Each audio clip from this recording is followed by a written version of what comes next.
20 जानेवारीपासून मुंबईच्या आझाद मैदानामध्ये आमरण उपोषण। मनोज जरांगेंची मोठी घोषणा। शांततेत मुंबईत येण्याचं मराठ्यांना आवाहन।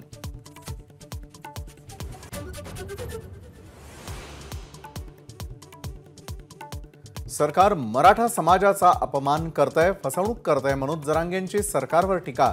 मराठ्यांवर अन्याय केला तर जड जाईल, जरांगेंचा इशारा।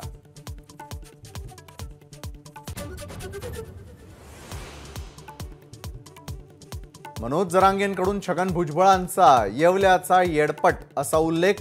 आरक्षण मिळू दे मग कचका दाखवतो, जरांगेंची भुजबळांवर टीका।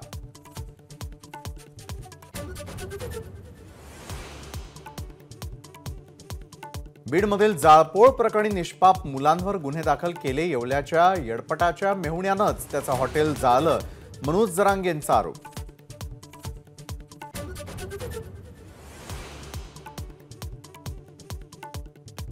क्युरेटिव्ह पिटिशनवर 24 जानेवारीला सुनावणी। क्युरेटिव्ह पिटिशन अजून नाकारलेलं नाही, सरकारला मोठा दिलासा।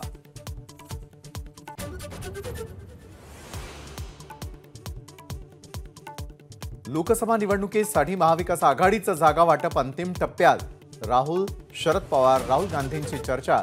2 फॉर्म्युल्यावरती चर्चेची माहिती 29-30 डिसेंबरला शिक्कामोर्तब शक्य।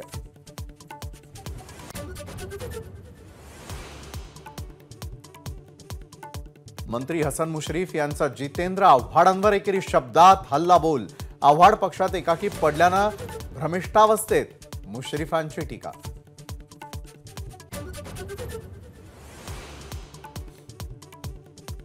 तुरुंगवास पत्करावा लागला तरी चालेल, पण माफी मागणार नाही। हक्कभंग कारवाई संदर्भात ठाकरे गटाच्या नेत्या सुषमा अंधारेंचं नीलम गोऱ्हेंना पत्र।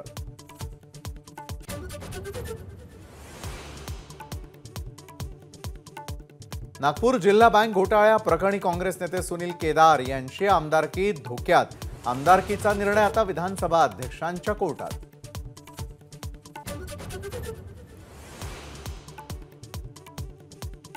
राज्यामध्ये दिव्यांग विद्यार्थ्यांसाठी राज्य सरकार स्वतंत्र विद्यापीठ स्थापन करणार।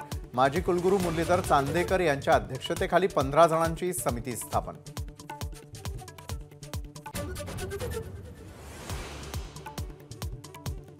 वीकेंड आणि न्यू इयरसाठी गोव्याला जाणाऱ्या गाड्यांच्या गर्दीमुळे खंबाटकी घाटात जॅम। 2 ते 3 किलोमीटर रांगा। इंजिन गरम झाल्याने शेकडो गाड्या बंद।